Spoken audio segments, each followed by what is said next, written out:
Good morning, ladies and gentlemen. Welcome to the channel. Welcome to the delayed flight. The most sweet dragon in the world is this one here. And yes, I know I parked my plane somewhere nearby.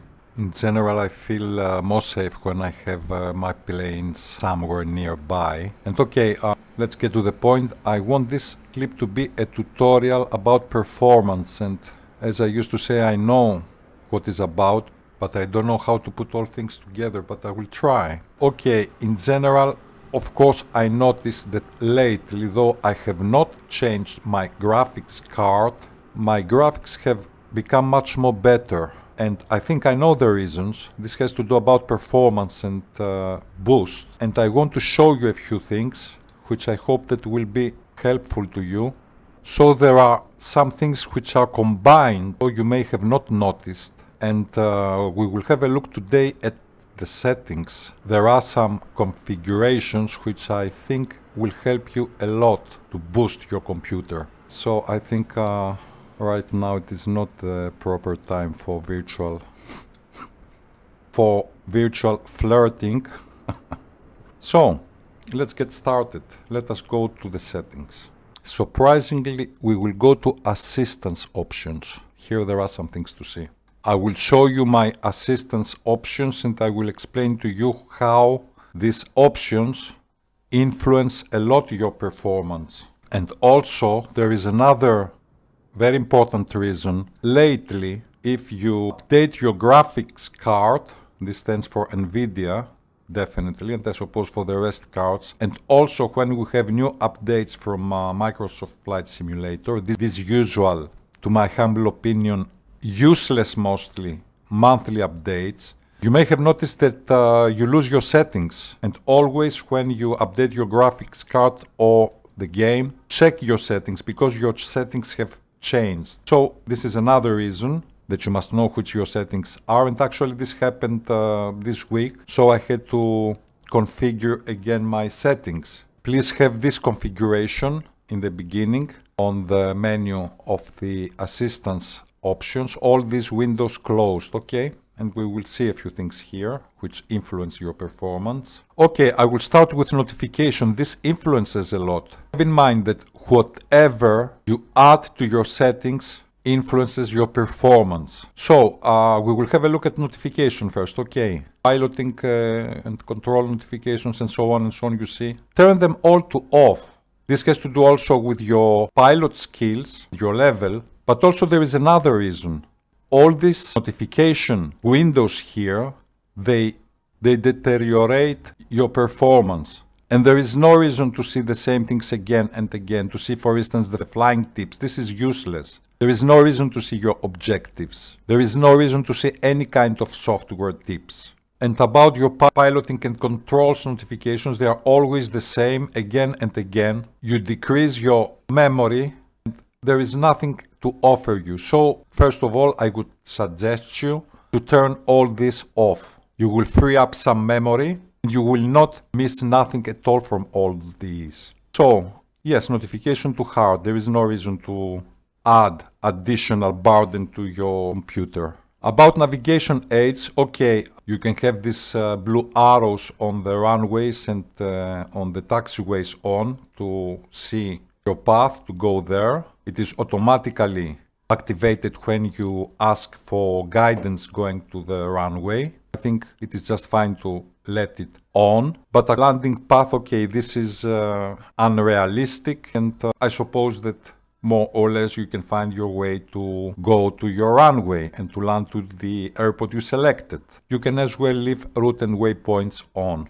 About piloting, I have nothing to suggest to you. This is a matter of personal preference. However, I would strongly suggest you to have assisted landing and assisted takeoff set to off. I mean, you are a pilot and there is no reason to have any kind of assistance when landing or during takeoff. Auto rudder definitely must be on, otherwise, yeah, this is a very common mistake. Otherwise, you cannot turn when you are in the airport and you go to the runway. So this is set to on because you can turn left and right with your plane when you are in an airport.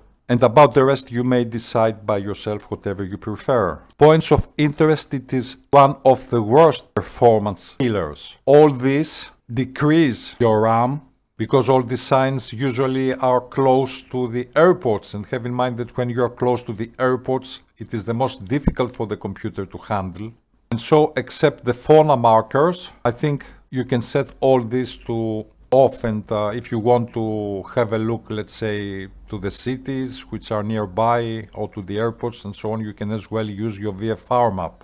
About the aircraft systems, it is your choice, but I would strongly suggest you to have not unlimited fuel activated, but to reduce your fuel. My point is that the more assistance you have, the more you decrease your performance. It is good the game to run easier. It's just a suggestion of mine that you can follow the settings. And as I said also, there is another reason, because as well, after a MSFS 2020 update or after your card's update, you may lose your settings, and it is good to know which your settings were previously. Actually, they return back to default after these upgrades. You can have a look and you can keep notes, and this is after some consideration, after watching lots of clips, of course, and tutorials on YouTube. You can have a look here and you can change whatever you want. So I will show all this a little bit more slowly this time. Till notification. Okay. Until piloting. Okay. Points of interest and user experience. Okay.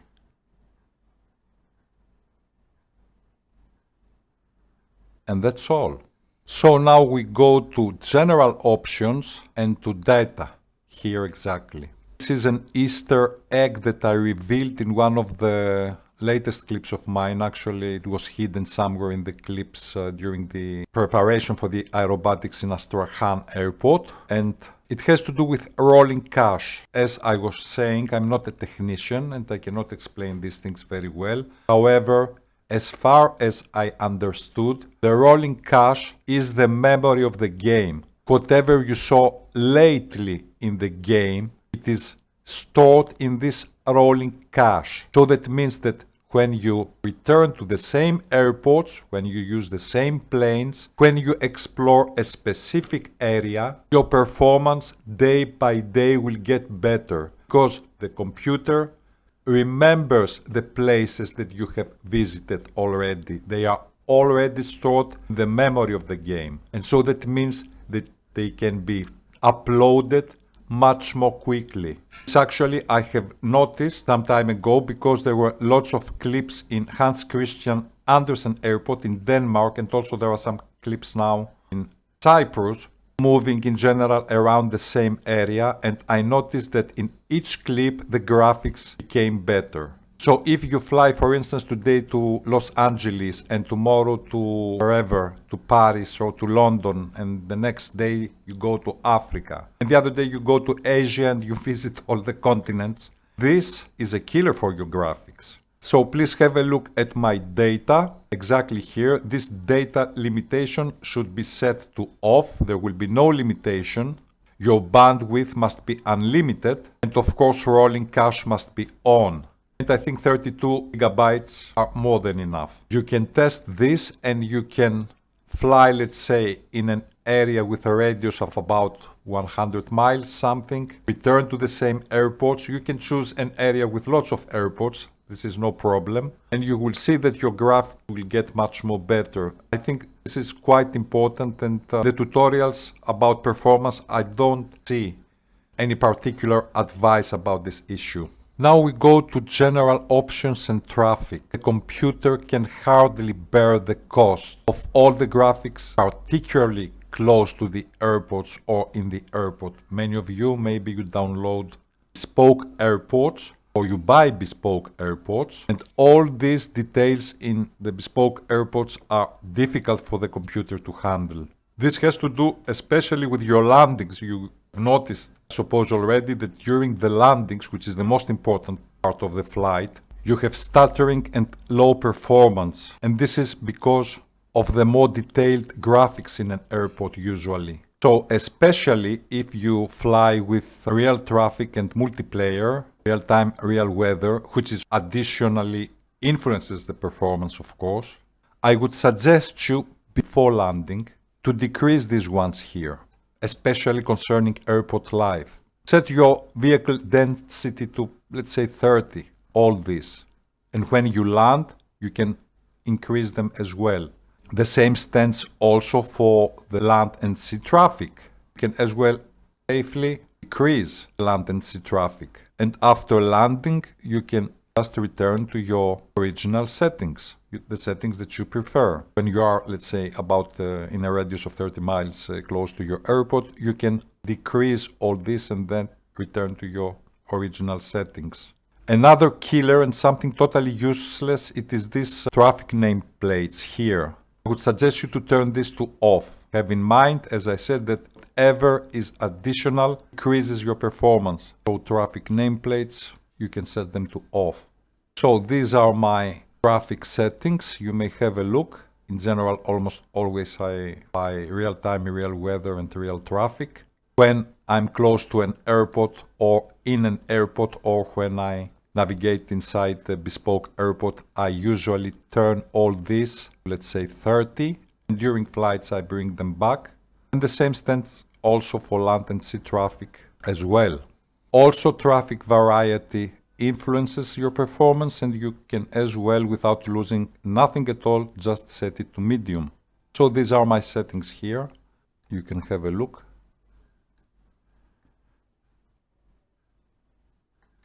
Okay, and now we go to general options and we see a very important part, which is your graphics. If your AMD fidelity sharpening is less than 200, okay, there is no reason to use anything else than temporal anti-aliasing, because if you change this, you just decrease your performance and you have nothing at all to gain. The most important of all here, and I dedicated two tutorials about this thing, is DirectX 11. You can have a look at my previous clips about performance. The game runs with DirectX 11. If you have a look at the forums, everyone suggests there to use DirectX 11. So if you don't have the last graphic card, let's say above 4000, RTX above 4000, and also there is another reason, DirectX 12 is mostly responsible for the crashes you may experience. DirectX 12 causes crashes, so you can turn DirectX 11 to on, and instead of DirectX 12, I will not press the button here, use DirectX 11. Also about the frame rate limit, 50%, it is more than enough. Don't go to 100%. This is a killer for your graphics and your frame rate. And in general, these are my settings here, and you may have a look.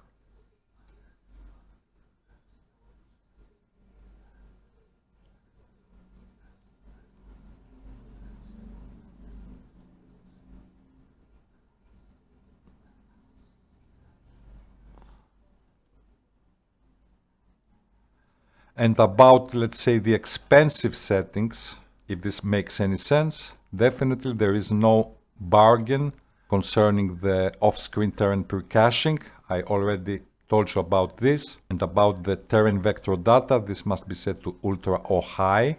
You can survive, let's say, even with volumetric clouds set to high, not less than high. But I think it is worth it to have ultra. I mean, your graphics can survive, isn't it? No bargaining concerning the texture sampling. No bargaining concerning the texture synthesis. This must be set to ultra. And the rest, okay. Shadows also to ultra. Definitely is good to have. And ambient occlusion. And all this here, rare march reflections and light shafts. A killer for the graphics is also this depth of field. The further you see, the more far you see. Of course, this influences the performance, but I think this is a must. So in general, the tactic is to lower some of your settings here in order to gain much more from the settings set to ultra.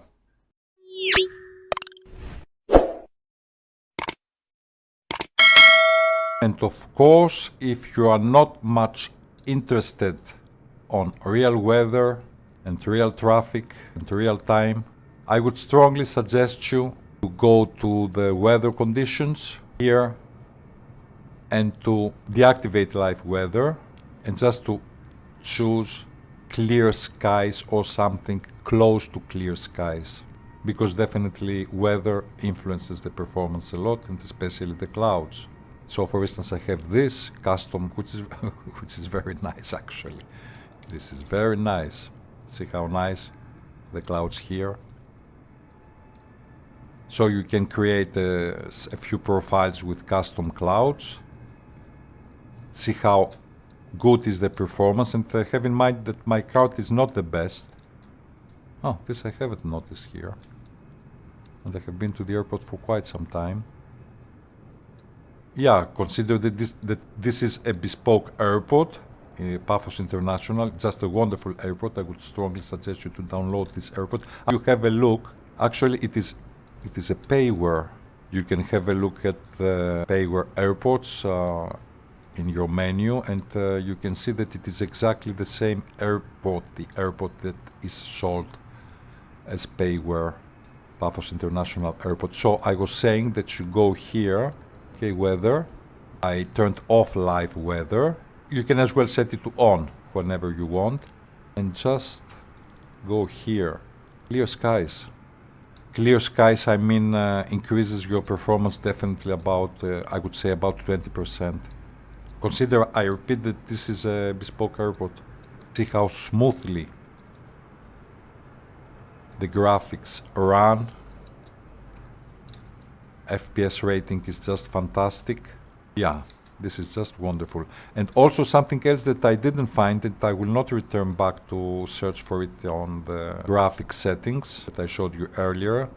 Never put your FPS to unlimited. There is no reason at all. It is quite difficult to have more than 60 FPS. Put there a limit and let it be maximum 60 frames per second, maximum 60. Don't add additional burden to your computer, and you will see that even with about 45 or 50 or even 38, 40, if you follow the previous steps, you will increase your performance. Never set your FPS to unlimited. I mean, there is no reason at all. 60 is more than enough. Usually a computer cannot handle easily more than this. Here we are again. Okay? So from all the things that I have said so far, please pay attention. Follow my advice, actually, isn't it? Concerning data. You see, I have here quite a big consumption of data. It is about 22 gigabytes. But this is necessary in order to have your game running smoothly, to have increased FPS, frames per second. Because as I said, whatever you see, it remains in the memory for quite some time. And yeah, this is much more easier for a computer to handle. Okay, and then if you change your place, and if you go to an airport which is in another place, hundreds, let's say, or thousands of miles far from the previous one, you can as well delete here, rolling cache, and then start from the beginning.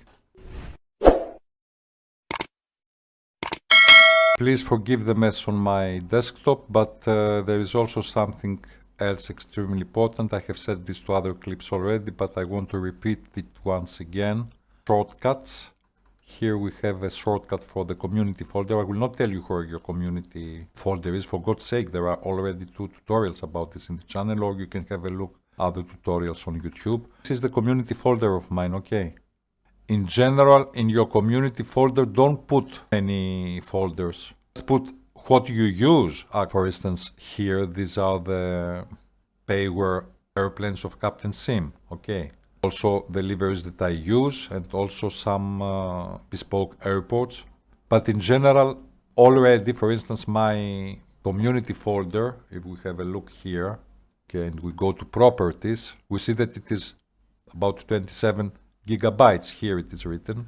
So the less you have in your community folder, just the essential, what you use actually, it is better. Community folder also influences terribly your performance, because every time you load the game, you also load your community folder, isn't it? So just keep the bespoke airports that you use, the liveries of the planes that you use, some add-ons, some payware aircrafts or freeware aircrafts. Because I have seen in many clips community folders, which I suppose they are hundreds of gigabytes. I don't know how they manage. So in general, keep whatever is essential. And if you want to use something else, you can as well add it in your community folder. And the less items you have in your community folder, the better it will be for your performance. And also, don't forget that if there is an update, it is good to make a backup, to empty your community folder to see that the update is successful first, then to bring back items of the backup inside your community folder. This way you will avoid definitely crashes of the game. It's possible for the crashes are two things, the community folder and DirectX 12. Please keep this in mind. One of the most important tips, I have said those things also another time, this is one of the most important tips that maybe you don't know. First of all, run the game. Okay, go here and run the game. You must have MSFS 2020 running. Okay, otherwise it will not work. Okay, minimize. Here on the bar, right click, and you go to your task manager. Here it is. Here actually are all the applications that are running right now. You go here to details, okay? And then you find Flight Simulator here. Maybe can as well have another name, Microsoft Flight Simulator or something. I think it would be Flight Simulator here. So you press right click and you go to priority here. Priority, if you see, maybe it is set to normal. No, I will not cancel it. I will not change mine, I mean, here. And you set priority to high. Never set priority to real time for something better. You will just destroy your computer. Okay, it is that simple. But priority must be set to high. Exactly here. Priority, high. And from time to time when you run the game must be running, check that priority remains too high. If you see it, let's say, to normal, below normal or whatever, just left click here and set your priority to high. This will help you definitely a lot and you will see great progress in your performance. I continue with something that I forgot and I return to general options and graphics because this is extremely important. I said already about the anti-aliasing system. And here is a very common mistake. I mean, lots of times you think that if you put something better, something higher, and you can as well put, of course, NVIDIA DLSS, you can select here. This is one of the most common mistakes. This will destroy your performance. Please read here carefully that DLSS are for the NVIDIA RTX graphic cards, and actually for NVIDIA RTX graphic cards, let's say more than 3000, RTX 3060, 3080, and so on. So don't activate NVIDIA DLSS, you will just destroy your performance and your graphics. The best of all, if you have, let's say, a normal card like mine, is to have this activated, TAA. This is quite important. Now, another Easter egg for you. For you who have NVIDIA cards, okay, there is a game changer recently. We're talking about an update of NVIDIA, okay, this one. Now there is a new one and we will have a look at this. Definitely download this NVIDIA update, NVIDIA 5.17.13. You will not believe what you see in your eyes. This will change your game drastically. It is an unbelievable change. After this update, graphics became much more better. And actually, I know that there is a new NVIDIA update. I think it is already written here. NVIDIA 5.17.40, and I didn't risk so far to change this one. And maybe, I don't know if I will make it or not. But check the NVIDIA updates, and if you haven't, do update to 5.17.13 version. It will be a major change and will help your graphics and your performance a lot. Now, the way to update your NVIDIA card, I have saved this site. Okay, you go here. This is the address. It is written nvidia.com/nusa/GeForce drivers. And if you have an NVIDIA card, you can press download now, and it will automatically recognize your card, your NVIDIA graphics card, and will install the latest update for your drivers. So this is also a way to update your NVIDIA card. But I'm so satisfied with the last update, this previous actually update, that I haven't done this yet. However, you can go here to download. This is the address, and you can download the last update of your drivers if you have an NVIDIA card. I suppose that other cards also have a similar system, isn't it? Now, another way to update your NVIDIA card manually is this one. You go here to NVIDIA site, okay, and you search manually for your card. I mean, you go here, product is GeForce. I suppose you have a GeForce. And first you click here and you find the series, find here your card, and then you find exactly the model of your card here. This is set for the RTX. And then you can download. Okay, pressing here, download now. This is an alternative way. Please once again forgive the mess on my computer. I will show you also an alternative way to upgrade your NVIDIA card. Okay, so you go here and you type NVIDIA. This is the easiest way I can find. You type NVIDIA. So now you press here. I hope it will be visible. Is it visible on the screen? Let me check it out. So now you press here GeForce Experience. It is an application which is installed in your computer. Okay, GeForce Experience. I want to believe that this is visible, and you go here drivers, and it is exactly as I told you. You see here it is written GeForce Game Ready Driver version 537.58, which is a new one, and it is released a few days ago, actually 4 days ago. So I can as well download this one. I will not do this now. I just wanted to show you how you can upgrade your drivers.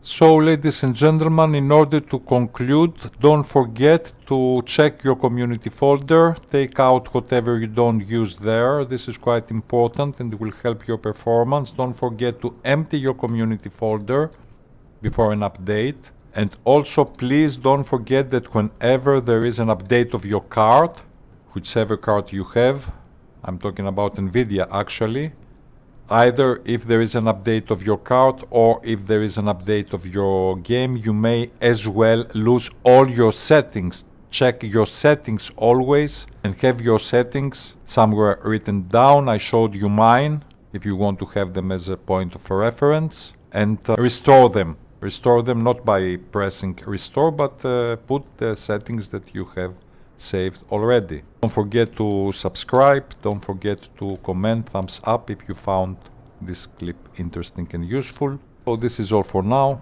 Thank you for watching this clip and hope to see you soon to the next one. Till then, you take care and bye for now.